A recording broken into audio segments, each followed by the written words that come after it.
benefit of anybody else who might be watching this in the future, my name is Stefani Энn Hafton from Saga University in southern Japan. And this is the penultimate class of a course taking place at this university on intercultural communication. Last week, the basic approach we took was to look at the cognitive dynamics of intercultural communication, what happens inside a person's mind when they interact with people from other cultures, in connection with language, moral development, that kind of thing. But this week, the approach that I'm taking now is to look at particular problems and intercultural conflicts that arise, and then to consider how to manage those conflicts. Okay? Okay. Now then, we talked a lot about words, the connection between language, thank you very much. We talked about language and culture last week, choosing particular cultural keywords which can pose problems. But today, I also want to focus on a word, but for a different reason. So, you know, sometimes words can be banned from a language. The word nigger can't be used in English without causing trouble, unless you're, for example, discussing it in academic terms and considering the political and social problems attached. And today, we're going to look at the kind of situation where there is a social problem, but there's no word to describe it. And that word you can see in the title of this presentation. Jesse, please could you read the title for me? Explorations of Native Speakerism in Foreign Language Education. Right. So, this is the word which has been introduced to the English language very recently. It's a very new word. I think most native speakers, in inverted commas, wouldn't recognise it at all and would even say it's not a word. And it depends on the definition of a native speaker. So to you, how would you define a native speaker? What do you understand by that term, Eldar? Native speaker is someone who brought up with this language, who grew in the environment where they speak the local language, and the person knows culture and everything about that language. Right, okay, okay. Yeah, so maybe that's a typical understanding. Does anybody have a different understanding of the word? Maybe it's a person who was born with this first language. Right, okay, with a particular first language, yeah. So for example, me, so I lived in Britain until I was 24, and I only really spoke English in everyday life, apart from learning French and German and Latin at school. But then from the age of 24, I spent most of my life living in Japan, in a Japanese environment. So I speak Japanese pretty well. But do you think I'm a native speaker of Japanese, Olga? No. Well, I'm sorry. No, why not? Why not? So please explain why. Yeah. Because you're actually English native speaker, right? Because you wasn't born in Japan, right? Because you are a foreigner. Right, In Japan. Right. So it's also connected to birth and being foreign to a community, this idea. You can see it becomes a little bit more political. You can see some keywords starting to creep in there. But do you think that if I've lived almost half my life outside of the country where I was born, do you think I'm still a native speaker of English?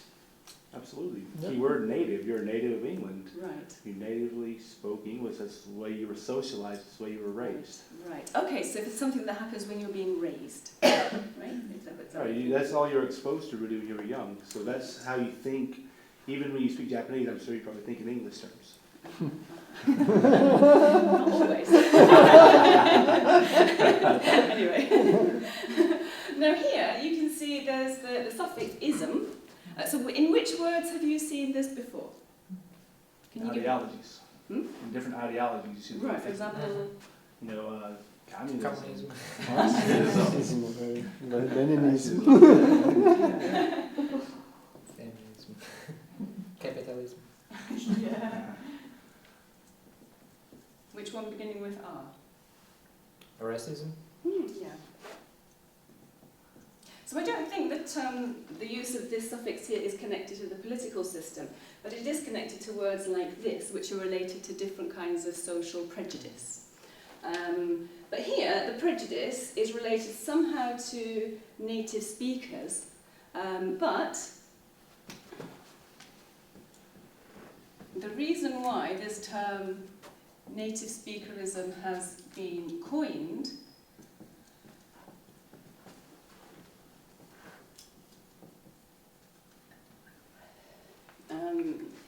is because of the status of English in the world. English is taught in so many countries so widely and used so widely around the world. The English language education is booming. There are lots and lots of jobs. But at the same time, there are many people in different countries who are learning English and becoming English teachers. But quite often, those so-called non-native speakers have trouble getting jobs and feel that there's prejudice against them because they're not real or authentic teachers.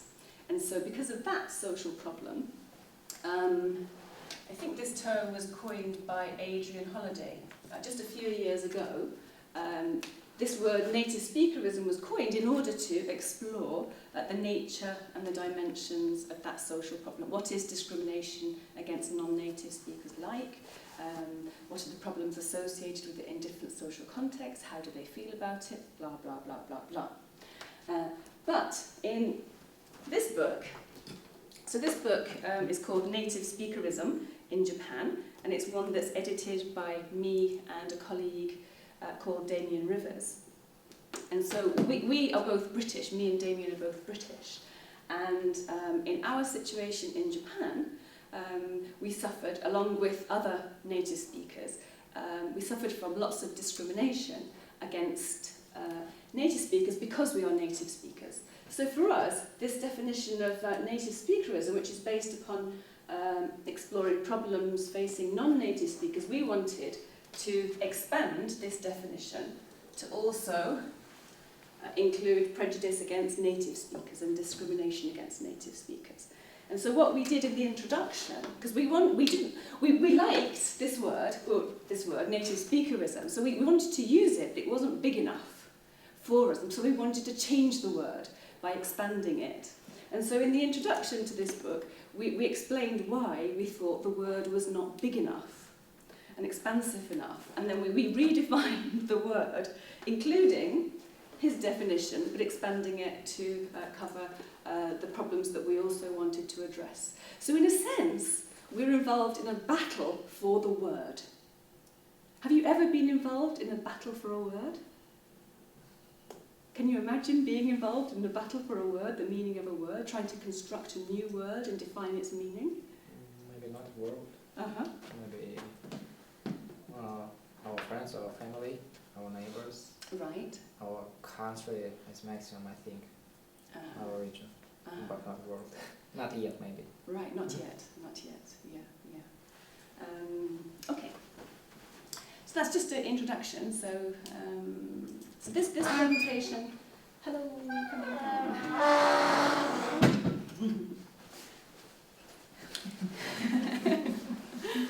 Thank you. Right, so please have a look at the first slide, at the overview of this presentation. And Maria, please could you read the main theme? Wait, which one? Oh, it's too small. Small cases, just. Which one? This one? Discrimination. Yeah, discrimination This one. against. Discrimination against usually foreign English language teachers who are classified and officially employed as native speakers in Japan. Yes. And then we keep on Okay, reading. yeah, why not? So the basic distinction? Mhm. Basic distinction is? Please read the next The next section. one. Yeah, underneath. The basic distinction, Yeah. okay. Non-native speakers are discriminated at the pre-employment stage, whilst the native speakers are discriminated at the post-employment stage. So Riza Dross was coming. I Yes. think it was not already forthcoming, but it was already. I think maybe that's already been published, yeah, because this Yeah. presentation was from 2012. Yes, Mhm, yeah. mhm. Let's So how do you understand this? Olga? Non-native speakers are discriminated against at the pre-employment stage, while native speakers are discriminated against at the post-employment stage. Can you summarise it in your own words?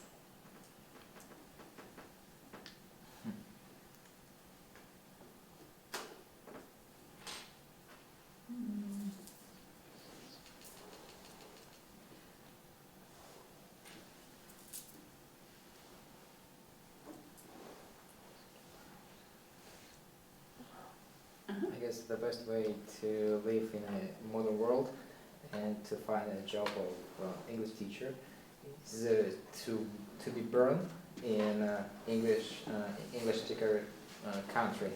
So this way you wouldn't be discriminated in another country where you would like to find out a job.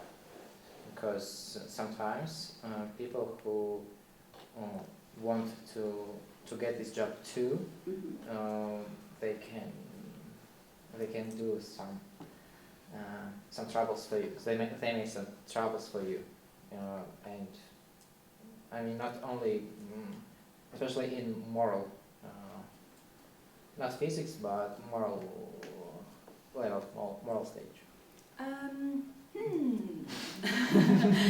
If you focus on pre-employment stage, Vitaly? Sorry, Elda. It's Sorry. fine.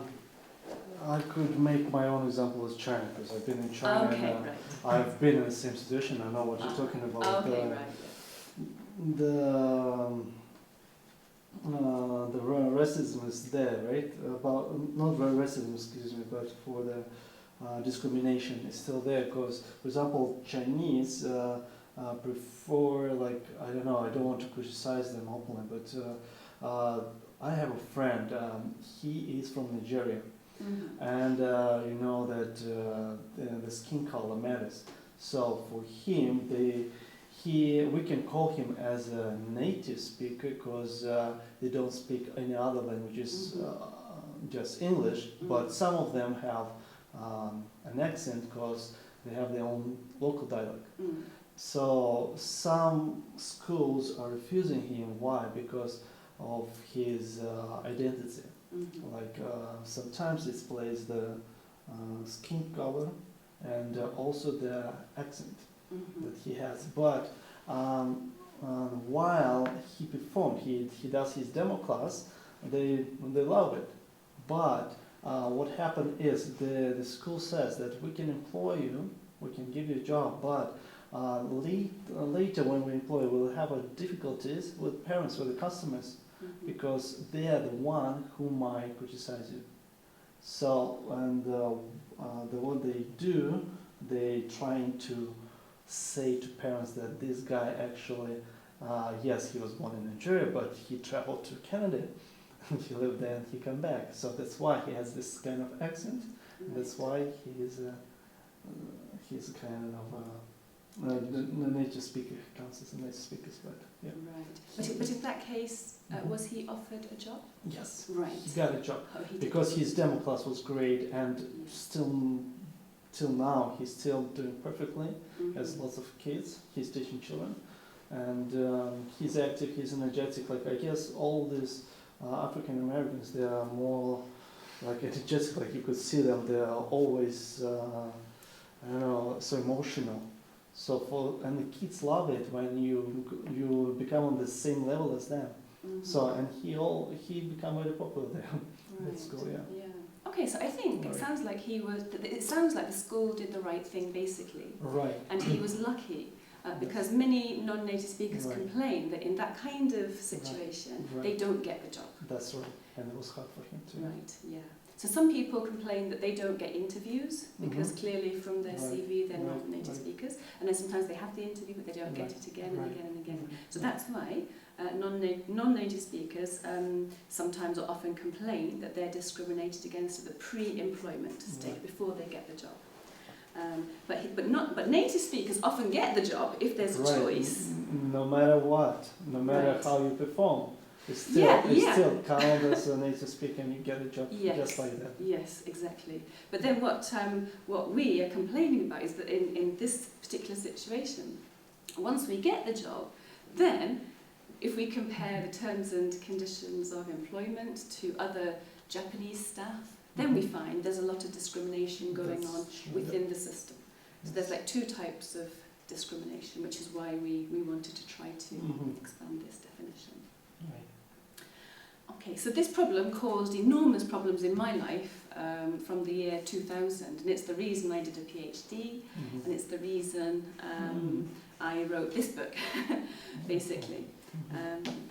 So it was a huge struggle for me because there was no job security, and I was worried because quite often they also want young native speakers, so the older you get, the more difficult it can be to get a job.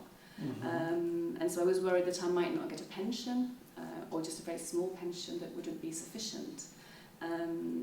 And so I started checking the law to find out, was it really okay if they carry on doing this to us? And then if you look at the orange box, Jessie, please could you read the questions in the orange box? Are native speaker language teachers afforded any protection against employment discrimination by domestic Japanese law and international human rights law? If so, on what basis? If not, why not, and should they be? Yeah. So I was very aware that I was in Japan, so I had to kind of pay attention to Japanese law, of course, but also aware that there's also international law. And so I have a background in law as well. I studied law at university, so I was very aware of this and turning to law to kind of protect my life in some way. So I'm going to tell you the story of that a little bit later, but the flow of this presentation, if you look on the right-hand side, I'm going to introduce you to some of the chapters in this book. So this book contains one chapter with my story, one chapter with Damien's story, and then I think a total of 16, let's see, yeah, total of 16 other chapters from other writers who are knowledgeable about this problem in Japan. Some of them are Japanese, some of them are non-Japanese, and one of the chapters is from Italy. So they have a big problem also in Italy. But in the Italian case, they have the protection of European law. But in Asia, there's no Asian law. But these foreign teachers in Italy took the Italian government to court, to the European court, and they won 6 times. So the Italian government lost 6 times, and they were ordered to pay the Italian lecturers back pay and compensation. But I think they only got the money quite recently, so the Italian government didn't want to pay for a very, very long time. So this dispute was a serious dispute. Anyway, I'm not going to talk any more about that today, but the flow here, you can see we're going to look at domestic Japanese law, international human rights law, the first point on the right, and the second point on the right, benefits and constraints for Japanese and non-Japanese in the hiring process. Then special focus on the University of Tokyo, famous university in Japan. And then maybe I'll talk about my own situation, and then focusing on the language barrier towards the end. So please take a look at the next slide. So on the left you can see 3 applicable laws in Japan. Vitali, we talked about this a little bit today. So looking at this, please could you summarize it for me? How do you understand this slide? Generally, Yeah. so what do we have? We have 2 international covenants that are generally applicable for all state parties. As we have national legislature, which is Japanese labor standards, and according to, if I'm not mistaken, all the 3 laws, yes? Yes, according to 2 of them. Careful. Yeah, according to 2 of them. So the discrimination is prohibited on the basis of social sphere, let's say. Pay attention to the actual words used. Okay. So focus on the Japanese labour standards law. Yeah, only nationality, creed, and social status. Right. Yeah. So Convention on the Elimination of All Forms of Racial Distinction prohibits the wider scope for race, color, descent, national origin, and ethnic origin. In turn, Covenant on Social, Economic, and Cultural Rights has the widest range on social origin, sex, language, religion, political and other opinion, property, birth, and other status. Right. Thank you. Yeah, Jen, okay. No, do you want to continue? No. Sure, you can. So, if you think of this problem I've talked about, this discrimination against native speakers, non-native speakers, looking at these three applicable laws in Japan, do you think that that kind of discrimination is prohibited? And on what basis? Just looking at these lists on the right-hand side.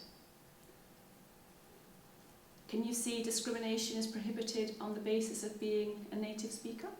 Is native speaker there? No. Is No way. non-native speaker there? No. What's the closest? Nationality. Yeah, but then the university would say, oh, not nationality. Yes, we're not discriminating on the basis of nationality. We're discriminating on the basis of you being a native speaker. Really? Yeah, that's what they said. Mhm. You're all foreign, it's true. Right. So- But you're all native speakers, and that's the basis, not the foreign basis. Mhm. So what was the problem? That anyone didn't know Japanese language, or just you only one language, only English? What was the real problem? The real problem, in my view, For example. the starting point was that in schools and universities, people employed had to be citizens of Japan for civil servant positions. And because of that, there was citizenship and nationality, what's the difference? They seem rather similar to me. Right. But it was citizenship, not nationality, that was the difference. So you had to have Japanese citizenship to be a civil servant by law. But they did want to employ lots of language teachers and non-Japanese in universities, so they did create special positions for them. And but these positions were, in a sense, to bring people in for a short period of time and to have them interact with the students, to employ them when they're young, because that's cheaper, when they're fresh from their native countries, because they're most familiar with the cultures at that time. As they live in Japan longer, they maybe forget, they're not in contact with modern culture, there's an age gap opens between the students and the teachers. So for those kinds of reasons, there's a tendency to want to push out the older foreign teachers to bring in new, younger teachers. Fresh blood. It's the idea of fresh blood, yeah. And the word fresh gaijin is often used. Gaijin is foreigner, fresh foreigner. That's used by some universities, not my university at that time. Hello. Gosh, what a busy day.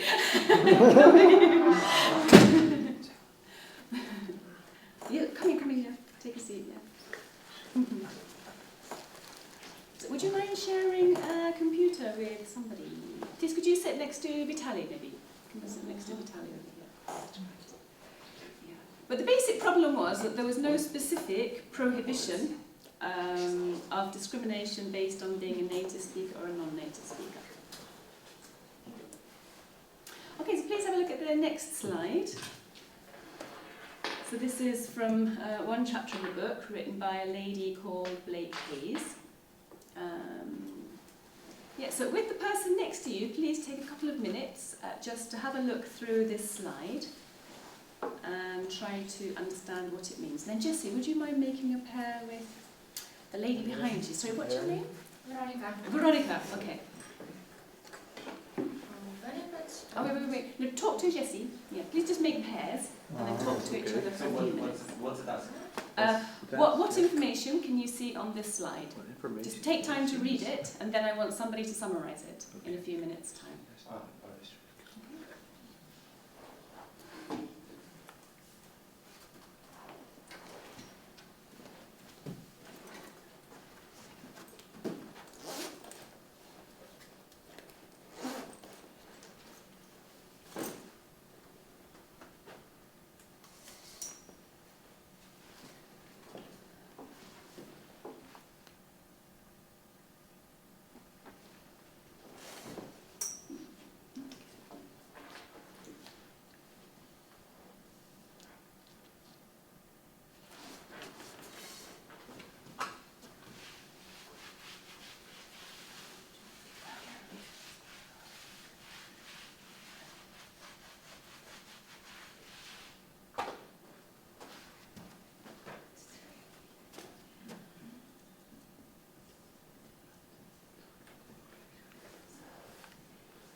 So what Blake Hayes did, she wanted to investigate this problem. It's quite a controversial, sensitive problem. But what she did is she sent questionnaires. She's the researcher. So she sent questionnaires to people in universities who had served on interview panels. So when a person applies for a job at a university, you have the interviewee goes to have an interview with the interview panel. They ask questions, but she was asking them what kind of criteria, considerations the interviewers had when deciding who to give a job to and who not to give a job to. That's the basic approach here. And if you can see a little S, that's referring to standard, tenured, full-time, permanent employment.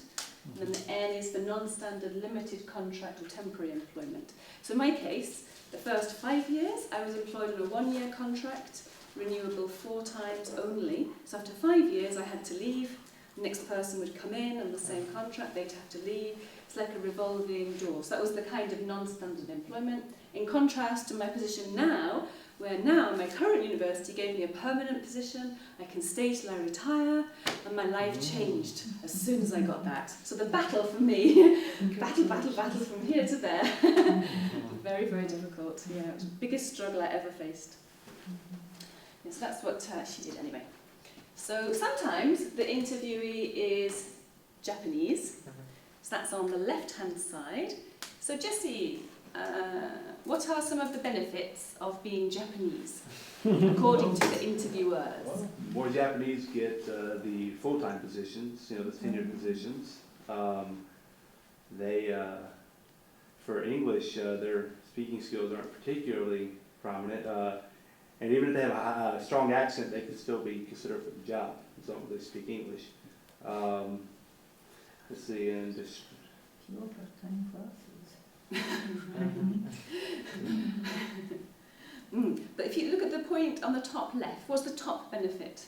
These aren't ranked, but the one that's on the top of the list. Conflation of nationality, administrative competence, and assumed smooth adjustment to corporate culture. Yeah, so what does that mean? Can you summarise that? It means that they fit in the department, the faculty better than maybe somebody from a different culture. Yeah. Yes, they fit in. There's a presumption they'll fit in better, and also that they'll be good at administration because they're Japanese, because they have Japanese nationality.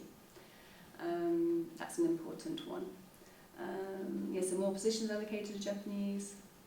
And the constraints of being Japanese, Veronica, can you summarise those or pick out important ones in your view?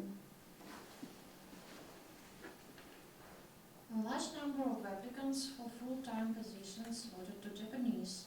It's very competitive. Right, yes. Stricter requirements of publications, Mm-hmm.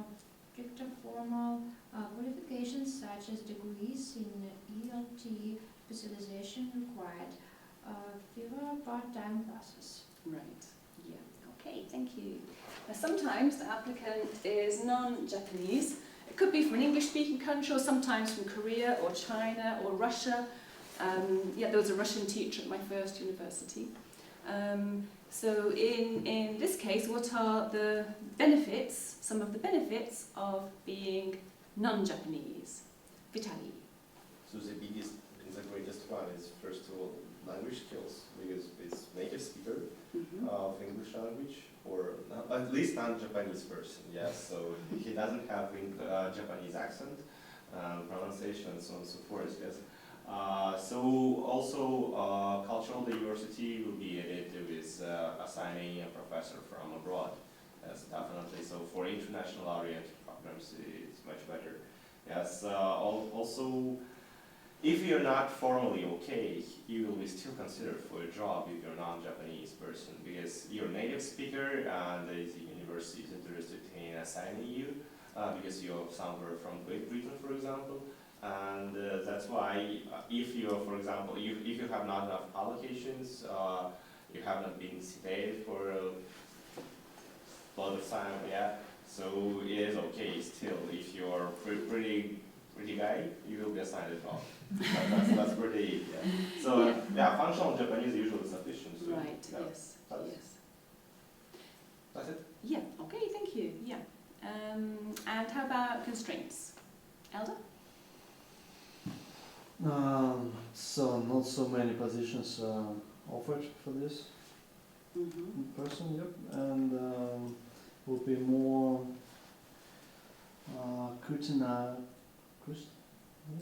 more strongly Scrutinized? scrutinized. So like being required more to get along with the culture, and also the language skills also. The Japanese language skills are more efficient. Also, Efficient? insufficient, yeah. Yeah, To be insufficient. sufficient, yes, insufficient, yes. Yeah, To be yeah. with Japanese national. So much more easier than as being as a Japanese, yeah. For non-Japanese, I guess it's much more easier, right? To get a job? No, just of constraints compared to constraints. Like for Japanese, get much more position than the other one. So And it's the other understandable. one to be fell, yeah. It's understandable. It's easy In to the do. country where you were born, it should be this way, I guess. That To protect you were all born people. here, you studied here, and you should get a job in this country where you were born. Right. It's understandable. To protect its own people. Right? Yeah, your own citizens. Right, yeah, okay, so what do you think about this? So if you, as a Russian person, Mhm. going in to teach Russian as a foreign language or Korean as a foreign language, so this applies also to Russian and Korean teachers, I think, as well. I do know cases. So if you knew that the interview panel was thinking about these kinds of consideration when deciding whether or not to give you a job, would you find it acceptable or not? So, Nikolai, you think it would be acceptable if this was your life? If I will go anywhere to teach Russian Mm-hmm. in another country, so I guess that in the modern world, the situation is that Russian teachers are weighted, maybe, are weighted only in the Russian centers in the other countries. So unfortunately, in this case, it's not the USSR. Not so many countries looking for Russians who know Russian language and who would like to teach maybe, for example, Vietnamese or Ethiopians or some African countries. They are not going to learn Russian. They don't need any reason to know this language right now.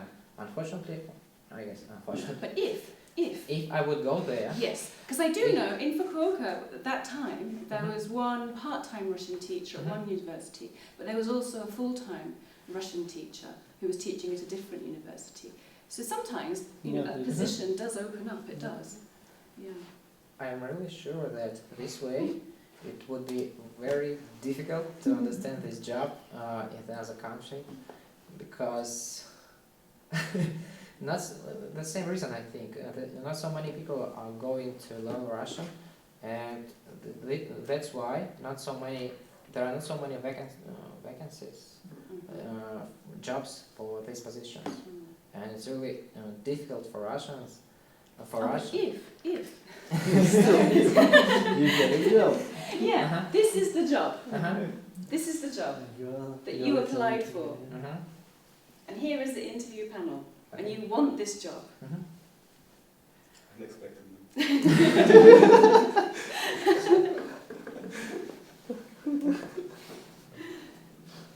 Olga, what do you think? If I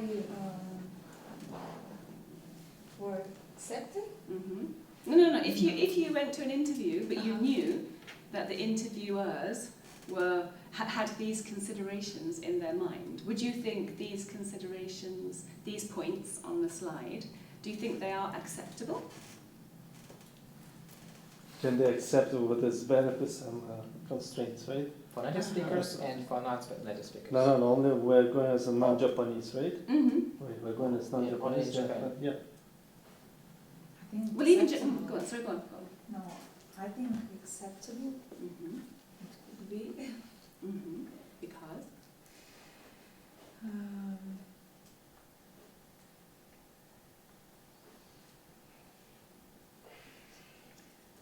because we are foreigners. Right. Marie, what do you think? Difficult to say, but you know there are there were so many culture bumps with Russians who were looking for their jobs in the USA, and though they were pretty well educated and had a lot of well, they were knowledgeable, but still they were reflected. You remember the things that I mentioned in our book. So it depends. So it depends on the. As for Japan, of course, I don't know the exact situation, but still, if it depends on what they are looking for. I know that just native speakers are just well graded, and they are taken. The job is given to them, but not always. It also depends on the Japanese, especially what concerns English. And right now you know that English can be taught by non-native speakers too, just because there are different varieties of Old Englishes. And so situation is always changing. And that's why it is just not maybe so clearly just benefits and constraints. There are constraints, of course, but at the same time, right now, as for varieties of English, so many. It depends what they want, what they find. Thank you. Yeah, so that's a good point, isn't it? So you mentioned global Englishes, world Englishes, and have you heard this term English as a lingua franca? Oh, right. Yeah. No. So how? Can anyone explain? No. Lingua franca is a new kind of a language that New kind of. it's been created, but it's recently came up, right? No, No, not this. it's already long enough. It exists long enough. But used. Yeah, but this is just an instrument to speak, and it might be not the best English or not But you just still understand. For understandable. Yeah. English The best way is of It's been a while, but native speakers. No, just this is for communication. I have Yeah. So if you imagine that you're just focusing on English as a lingua franca, which is abbreviated to ELF. Little elf, it's kind of cute little to speak elf. Let's make this two people. Let's say this person, let's say Russia. So a Russian person is speaking to a Spanish person. So here, there's no native speaker involved, but when these two people are speaking, they're speaking English, but in some ways influenced by their own language and culture. But they come to understand each other. Well, this person could be a native speaker in some situations. I speak English as a lingua franca most of the time when I'm in Japan, I think. But this kind of communication is over 75% Maybe. of the communication in English around the world. That's like a rough estimate, at least 75%. So what these ELF researchers are arguing is that this English as a lingua franca is more important to learn or to study than native standard English. And so in Rome, a few weeks ago, I went to the ELF conference.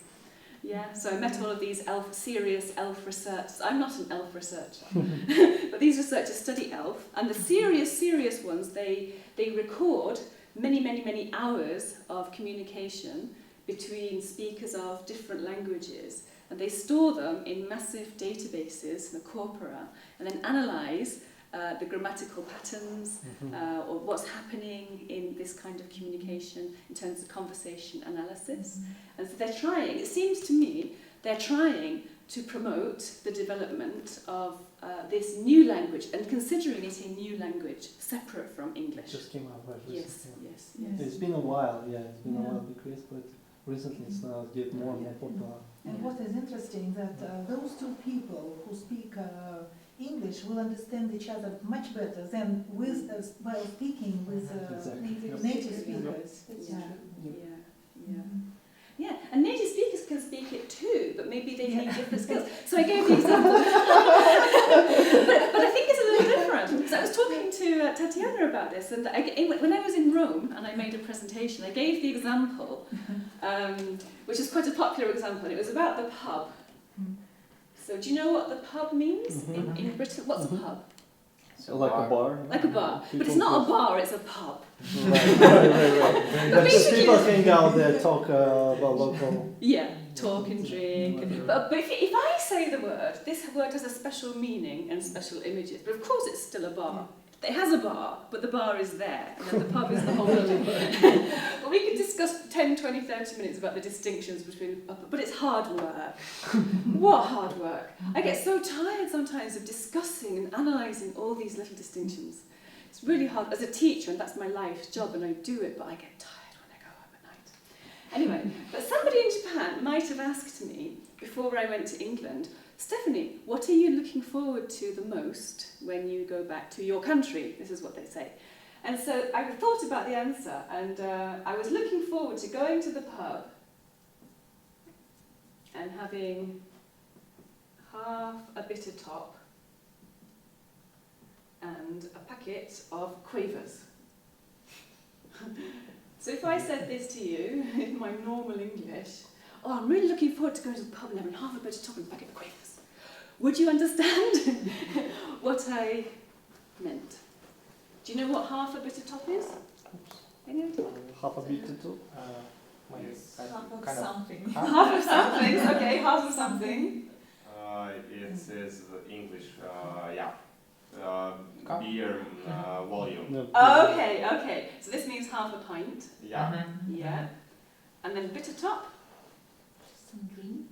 Yeah. No, maybe it's like a cup. No. No. It's alcohol drink. Yeah. It's alcoholic drink, yes. Bitter is a kind of darkish beer. Ah. Darkish bitter is bitter. Bitter beer. Darkish bitter beer. But it's a bit too bitter for me. It has a delicious flavour, creamy top. It's a bit too bitter, so I like to have, and lots of people like to have, a little lemonade in the top. So this is the beer, and the beer comes up to here, and this part lemonade. So this part becomes a little bit sweet. It's delicious, I love it. And then quavers is basically a packet of like cheese crisps, cheesy crisps, like cheese curls. So I was really looking forward to that. But basically in Japan I wouldn't say this usually, because this is my native normal English, but I would use English as a lingua franca.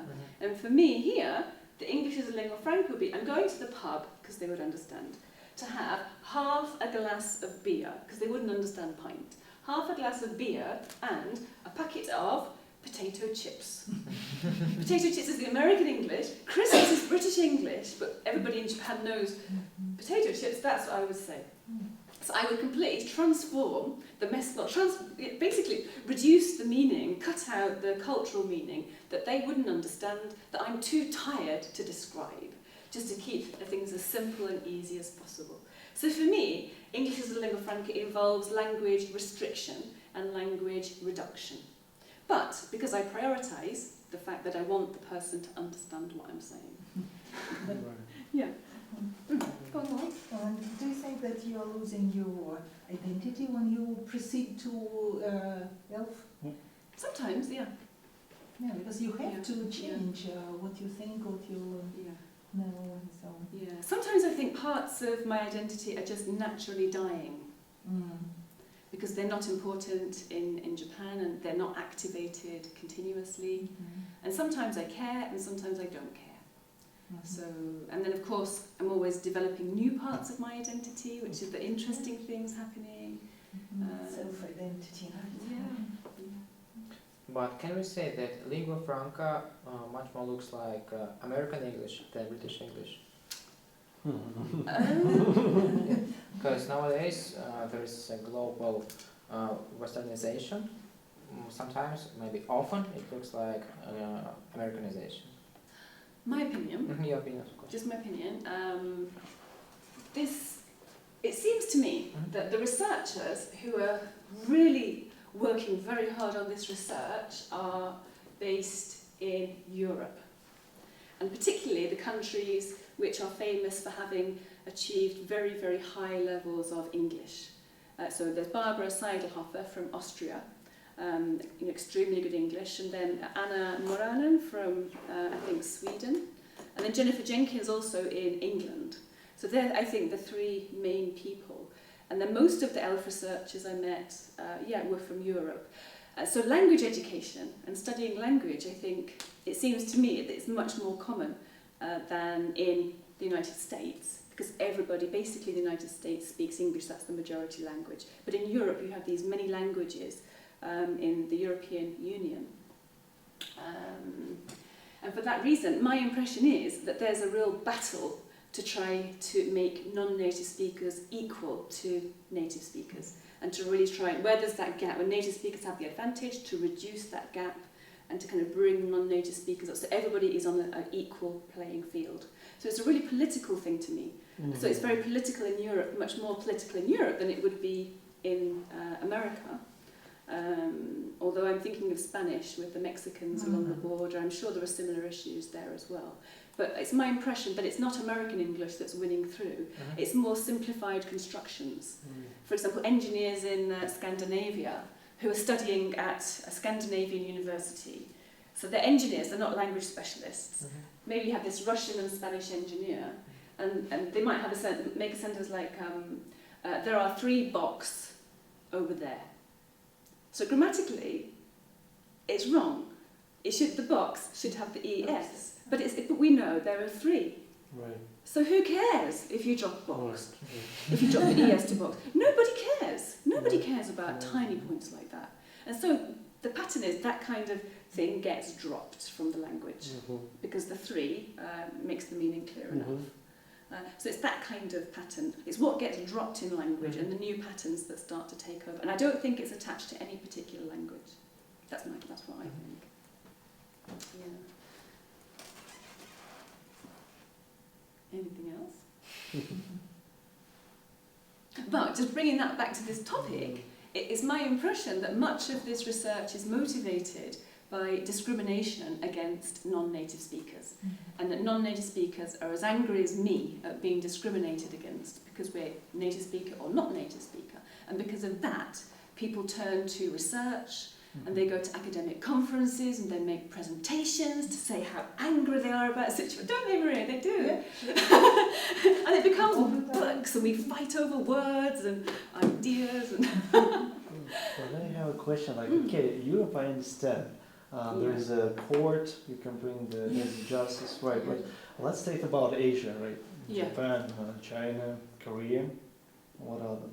Just these 3 major countries. Will it work there? The argument. International law? I mean the argument about the non-native and native speakers. Will it work there? What do you mean? Discrimination. Does it mean for them?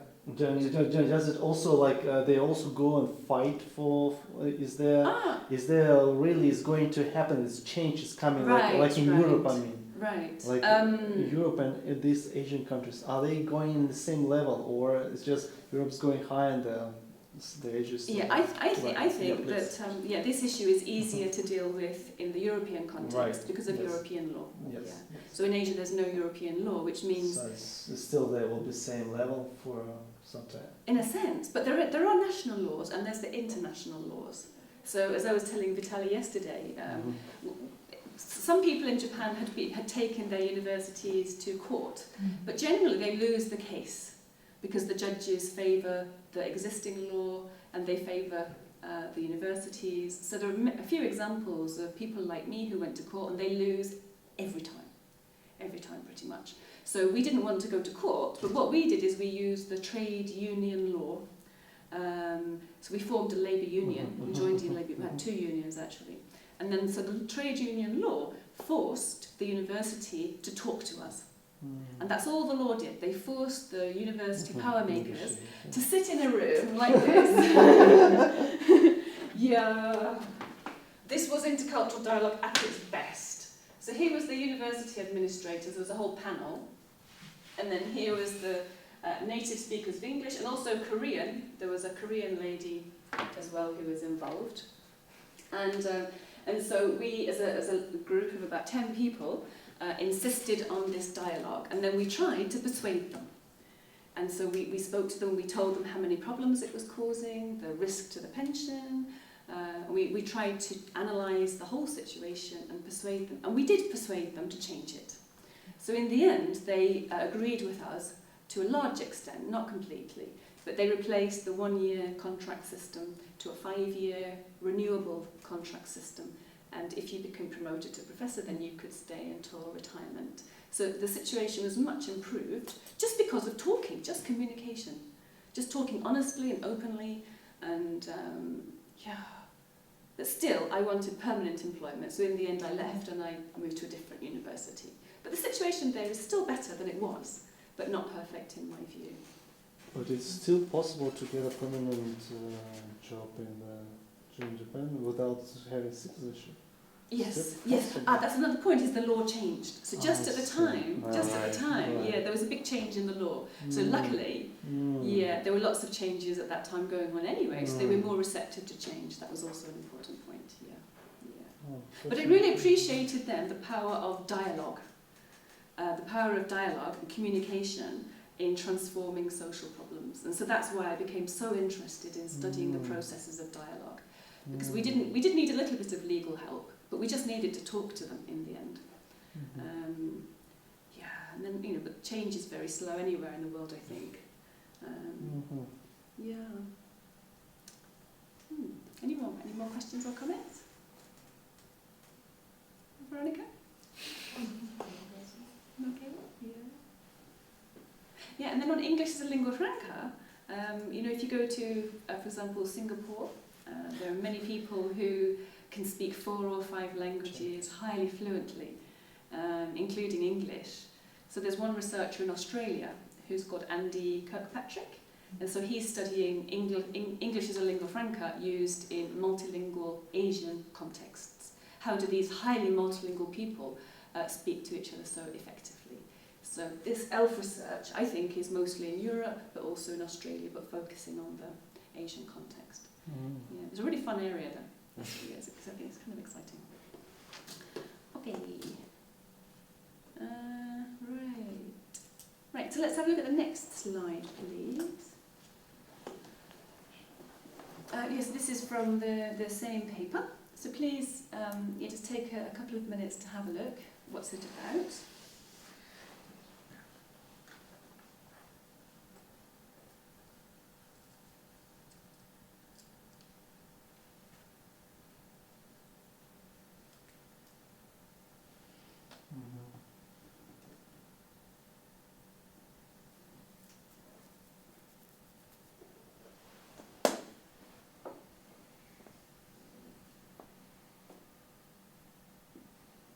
Could you explain to us with the second generation Japanese and for I'm not familiar? Yes. Well, Nisei is a Japanese word, and I think if, for example, you had a Japanese couple went to live in the United States, but then they had a child who was born in the United States, speaking Japanese in the family, but English at school and in the world. I think that's second generation. Then I think, and then if they have children, it becomes third generation, and if they have children, fourth generation. So actually, the American teacher at my husband's school in Japan is fourth generation Japanese. So she has a Japanese name. She looks a bit Japanese. Yeah, she passes for being Japanese actually, but she only speaks English. But she does have a few words of Japanese, and she's a little bit familiar with the culture. But really, I would say she seems like 90% on the American, with a little bit more Japanese background than other people. She's basically a native speaker of English, but from a Japanese cultural heritage.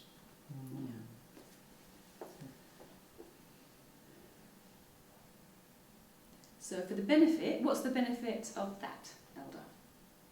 Somebody who looks visibly Japanese, is it advantage or disadvantage? Culture empathy, right? So they will be okay with the culture, they'll understand the culture, but Yeah, there's that assumption. assumptions.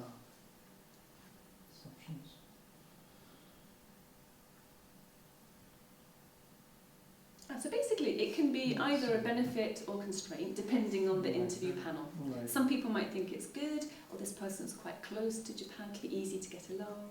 But it's still, right, they could have a like lifetime job and a part-time, right? Still there's... Depending, yeah, there's some discrimination there. Yeah. Some of it's not big ones, No. so still. Yeah. Are they not like people who, like second generation or third generation, like, are they not considered as the more highly wanted for work for the government and others because they've been brought up in Western countries, they have a Western mind and... Well, by the government. Yes. Well, actually, she came on the Japan Exchange and Teaching Programme. She's on a government programme. Right. But basically, the policy of the government on that is they want, when I applied, they wanted people who had never lived in Japan, who didn't speak any Japanese at all, who were kind of like pure native speakers. Although I did wonder whether that policy has shifted. So she said that in Fukuoka, where we live, the state, the prefecture, there's many people from Hawaii. So there seems a preference for Hawaiians. And in Hawaii, there's many second, third, fourth generation people. Right. So I'm not sure exactly. Yeah. It can be an advantage and in other cases disadvantage. Because if you see hafu biracial, hafu is Japanese for half. Yeah. So people who have one Japanese parent and a foreign parent, they're considered halves. But doesn't matter the citizenship they hold the passport, no? That doesn't matter, it's just the... It depends on your skin, maybe, just your face. In some cases, yes. So this is about ethnicity, this section. Okay, yeah. nothing concerns. Yeah. The passport is important in other situations. Ah, right, okay. Yeah. May I ask you, are you talking about the official discrimination, I mean, in the universities, in the administration, or unofficial, I mean, in the streets, in the... talking with another Japanese, for example? Well, these slides, these two slides, are based upon Hayes' research and data that she collected from the interview panel. Yeah, just in the hiring process. Unofficial. Just what was going on in the interviewers' minds. So I don't think there was any case where they talked about applying official policy. That didn't crop up at all in the chapter. But can you be sure what's going on in the interviewer mind? Only from what they wrote on the questionnaires. That's all she has. Yeah, I think. Yeah, I'm not sure. I don't think she did interviews afterwards. Yeah, but basically it's what they told her, and then she analysed it. But she presented it in this format, this kind of way. Yeah. Now, how about gender? What are the benefits of being a woman? Nothing. In Japan especially, I heard. Right.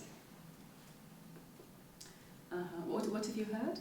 I heard that in Japan, women have less rights, and especially, I don't know, in teaching maybe. Traditionally. Yeah. Yeah, well, legally speaking, it's what you were saying yesterday, Vitaly. There's a good law that protects women. There's nothing wrong with the law itself. It's just that people in practice often don't obey the law. So the trend is for most, I think the trend, not this, I think the trend is for most full-time positions to be given to men.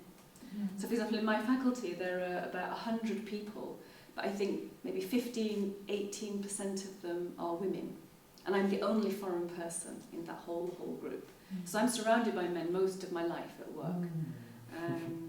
But having said that, so in a sense that supports what she's saying, there's no benefits to being a woman. But having said that, my particular university now does have a pro-women policy. So if they want to employ women, so if they have two applicants, one's a man and one's a woman who are equally qualified, as a matter of official policy, then they'll take the woman. Yeah. So I got this job, but I sometimes wonder, without that official policy, would I have got the job or not? I don't know. Because I know that maybe 60 people applied for my job. Yeah, so maybe in my case, being a woman was an advantage just at my particular university. But not all universities have that official policy. So there is a benefit. There was a benefit. Yes, I could put myself in here. Now. Now, yeah. And what about salary? As far as I know, there's no... No, I'm sorry. Yeah. I've heard that Yeah. it's still there is some discrimination and women get less salary Women. than men. Yeah.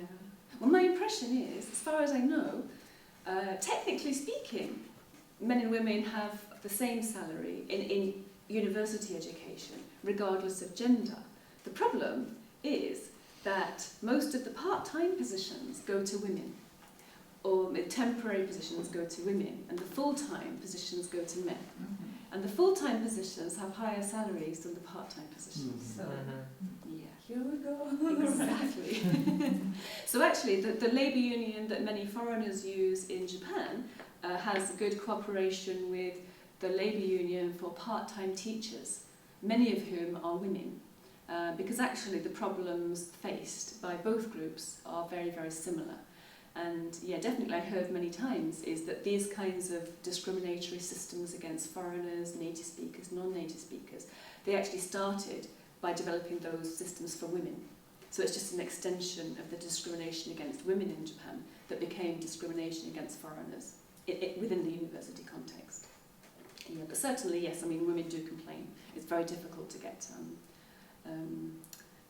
a full-time job. Everybody wants full-time jobs. Maria, is it difficult to get full-time jobs? It depends. I didn't have any difficulties. Right. Because of my position. But there might be right now because there's a tendency to maybe reduce the whole faculty, you know. So nobody knows who will be the next person to be somehow, to be not allowed to keep on being here. But it depends, you know, on the way of, on how many books you have written, on how many, if they are in Scopus or in Web of Science, it depends. And so we have to keep up with this tendency and... Is it publish or perish? Yes. You heard that, publish or this perish? is a show. Do you know what perish means? Publish or perish. Perish, everybody? Olga, do you know what perish means? That's just the contrary. My guess. Publish or lose your job, yeah. Yeah.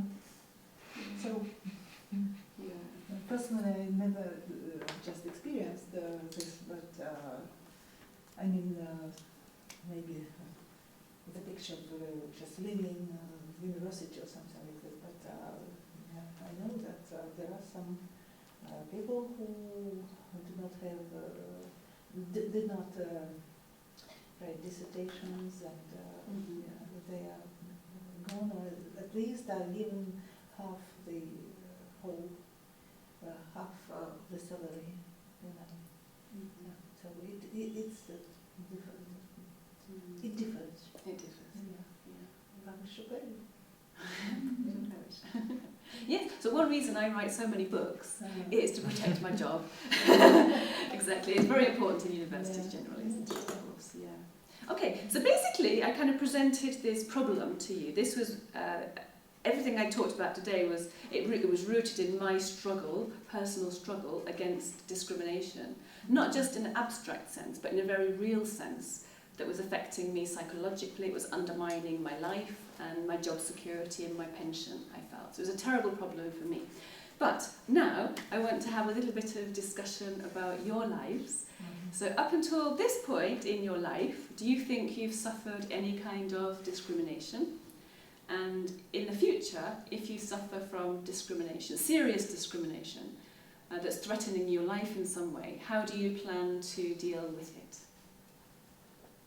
Any kind of Yeah, any kind. Yeah, not just on being a native speaker or non-native speaker. It could be any kind of discrimination. Being a woman or whatever. What do you think? So let's take the first question first. So have you suffered from discrimination so far in your life? Veronica, let's start with you. Unfortunately, in Russia, sometimes we have gender discrimination. Mm-hmm. For example, in work. Work. Work, right? Yes, yes. Work. In some huge corporation, we can see that the directors and owners of these corporations are men. Mm-hmm. And sometimes we see invisible glass Ceiling. Yeah, yeah. My own experience, I have one example. When I came to my bank where I'm working now, I wanted to get the one position, but there was a man, young man, and our skills are Curriculum vitae. Equal. the same. I think the same. Right. But our director is a man, and they can communicate better than I. Right. Yeah. So he get the better job than I. Mm-hmm. Right. And how did you feel about that? I don't worry. Oh, right. I don't worry. I hope next year I can get this position, Mm-hmm. and it's my opinion. We don't we shouldn't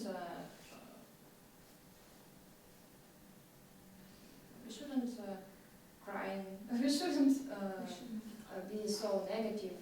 Mm-hmm. Mm-hmm. Right. So in a sense, you recognise there's a social problem, but you accept the status quo.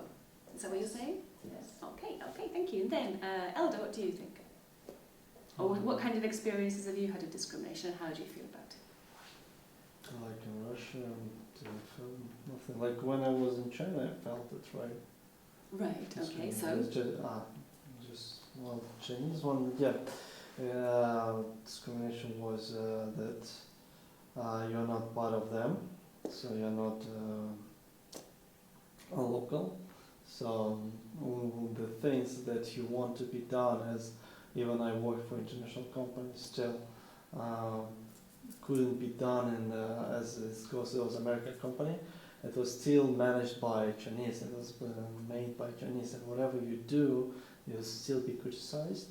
And many people have lost their jobs because of that, because they're trying to manage it or do it in a foreign way, in a Western way. So there was still discrimination, a lot was of it,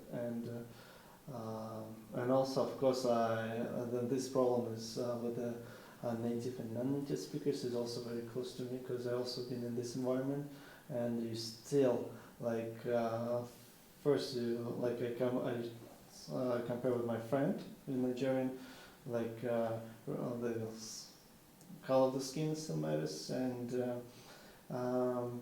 but still I guess the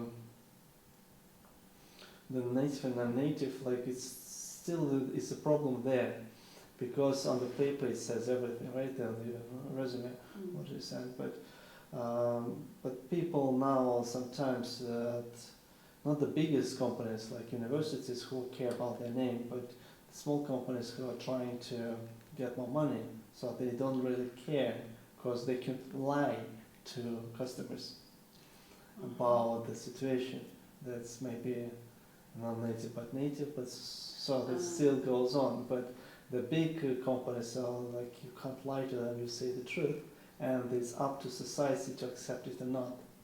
But still, what I like in the big companies, you're kind of protected, because even the society knows where you're from and everything.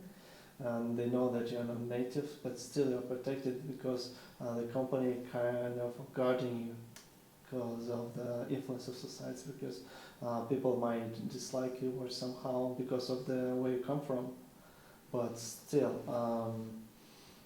there is a loss. So they count as they don't look at the preference like where you come from, but they look at the skills, how you manage, how you do this stuff. If it goes all the requirements you pass, so there's no problem with that. So I guess I agree with you. Still, now it's trying to change, right? So when you experienced those kinds of dynamics in China, how did you feel about it?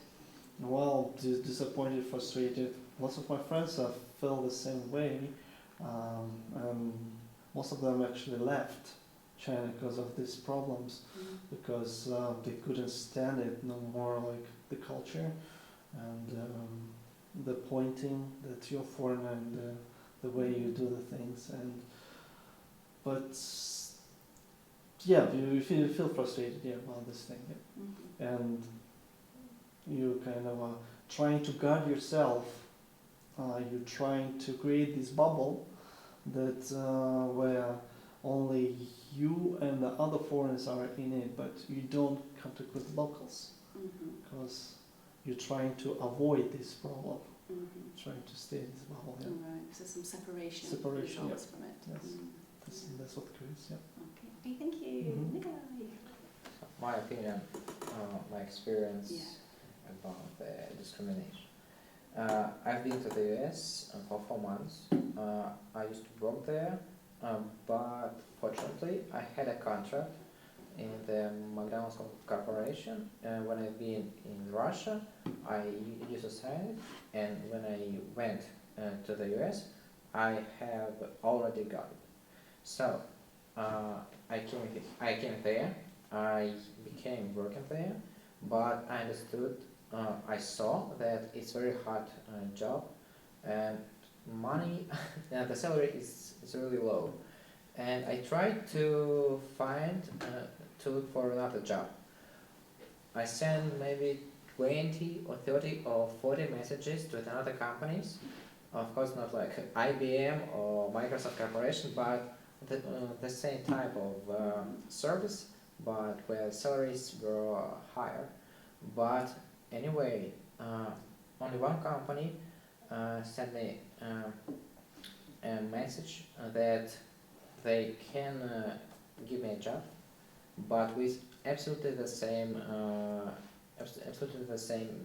salaries and responsibilities. And it was Italian pizzeria. So as I understood, the manager was from Italy. Maybe a couple years ago, he was a foreigner, non-native speaker too, and he used to have the same situation, and only because of it, he understood me.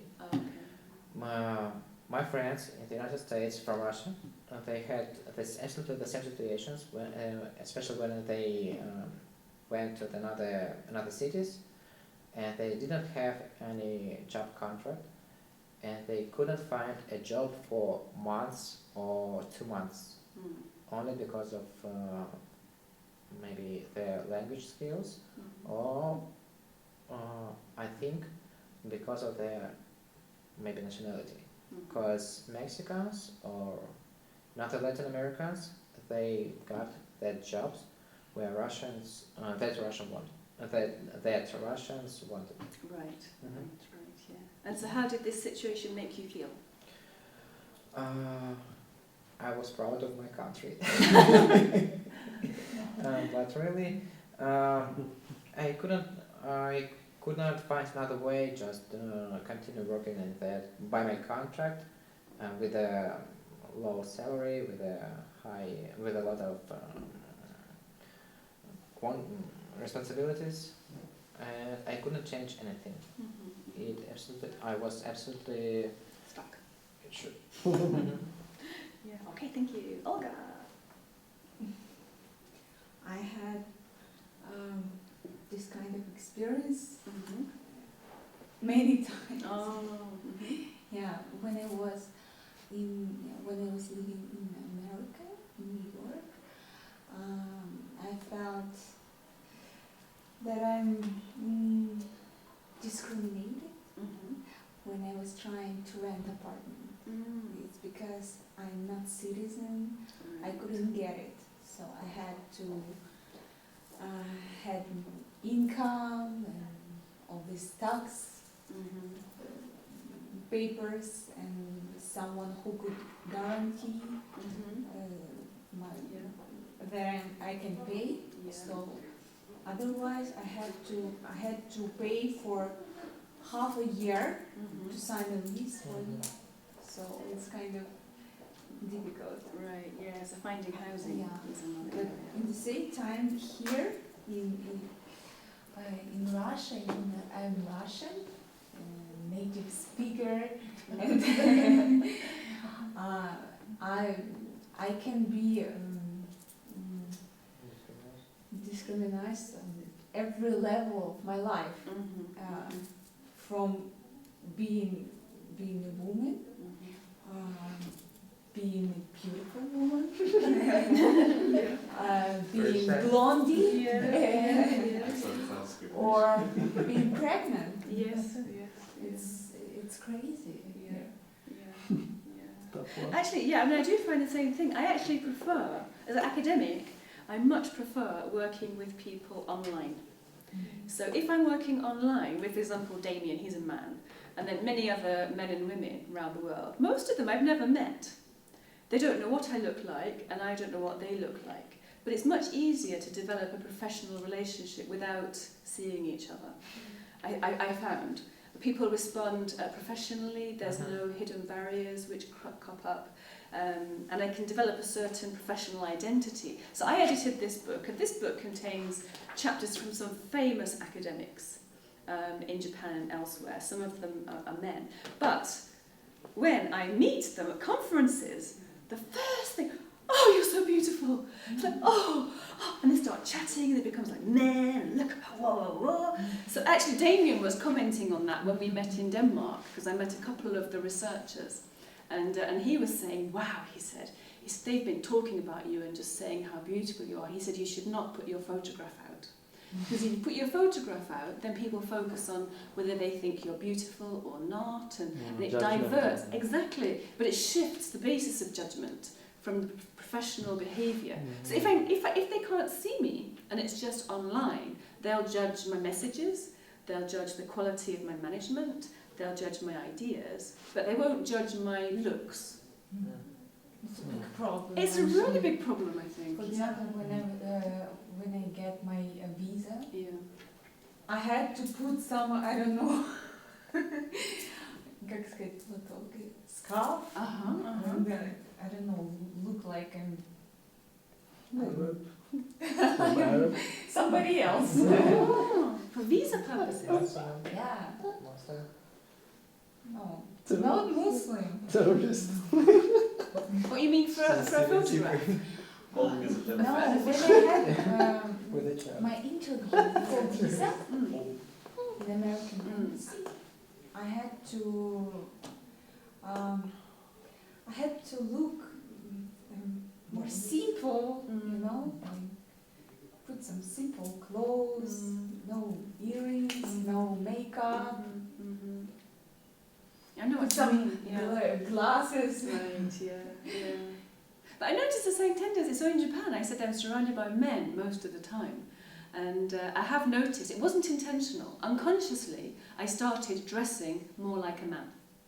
So I dropped the colour, I dropped the skirts, I dropped the high heels, very little makeup, just to kind of blend in, because I don't want to attract that kind of attention, because it's just too troublesome.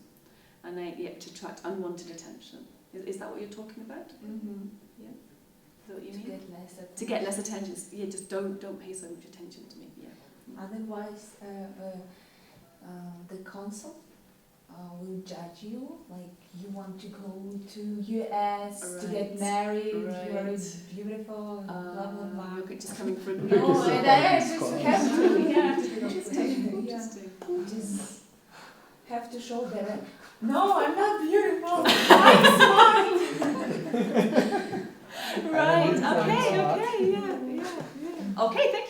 Vitaly, how about you? Uh, A few minutes. well, it could be, for example, discrimination regarding the age. Mm. Not even the number, but the fact that, for example, I look like quite a young person. Well, I am a young person, consequently, yes, that's why I look young. But when you are working with politicians or with lawyers or just professors and so on and so forth, no matter what you're saying, no matter what you're doing, they will still consider you as a young, stupid imbecile. No matter what you're doing, seriously. And that's ridiculous. I guess maybe you have no such. I don't know whether you do have analogy in Europe or not. In Russia, we have, well, we launched like 10 years ago, or 5 years ago, such institutes as civic chambers. So that's a place that is an institute designed for the society to oversee the activities of the government, of state organs.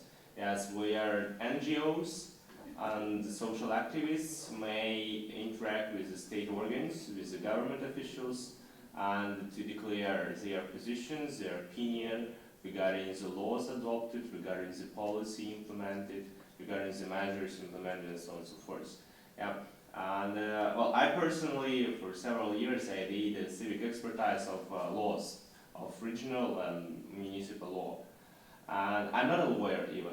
I'm an economist, yes, generally. However, there were a lot of cases when even PhDs in law, they did a thesis, but which is completely mistaken.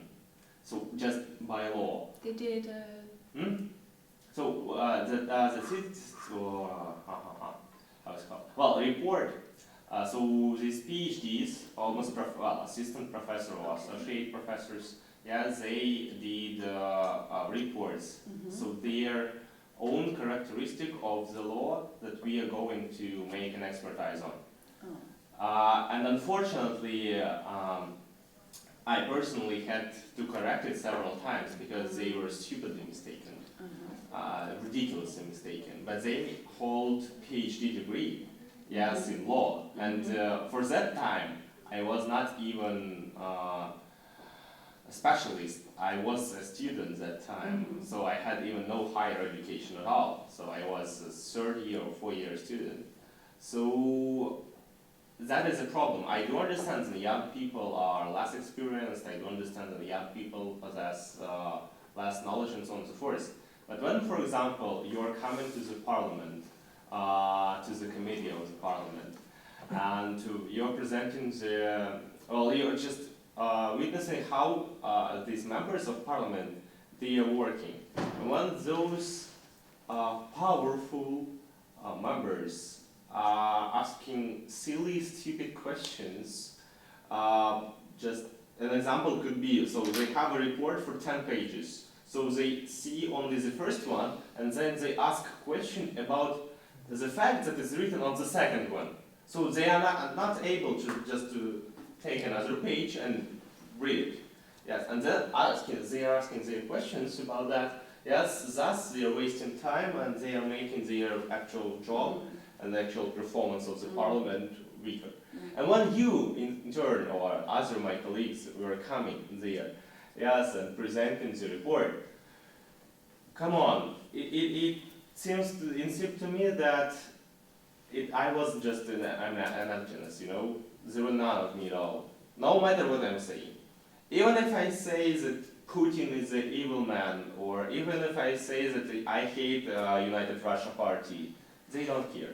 Seriously. They just ignored you because of your age? Yeah. Just they ignored first of all me because I'm NGO representative. Okay. And I'm young NGO representative. So I'm doubling beside okay. So role and age. Yeah, that's it. That's pretty. And how did you feel? Really good. Amazing. Amazing. Well, what? No, how did you feel? How did you feel? What could I do in such situation? I just can, okay, thank you guys. Bye. Keep going, be silent. So that's seriously There is no solution because they Okay. have power. Okay, so you, like Veronica, accept the status quo. Not necessarily. Oh, okay. I mean, of course, according to the powers that we had, of course, we tried everything our best. So we tried to make ourselves to be heard. Yes, we tried to make our opinion to be important for those governments and for those officials. So we did our best. But unfortunately, the system works not in favor of us. Right. That's how it is. Okay, thank you. Yeah, so you can see everybody, and maybe Sophia, you, and Maria as well, maybe everybody has some tale of discrimination in their life, but you can see the different kinds, a wide range of different kinds of discrimination, but also attitudes towards it. You know, some people might just accept the status quo, and other people might be so frustrated that they want to try to change the situation in some way. So then the question for me as a teacher, and Maria as a teacher, is what do we teach you about how to deal with discrimination? And so that's a question I'm going to ask Maria at a later stage, and then Sophia, we can ask you about your experiences tomorrow if you can come to the class tomorrow. Sorry I didn't have time to ask you just now. But thank you very much indeed for coming, and that's the end of today's class. Thank you so much. Thank you.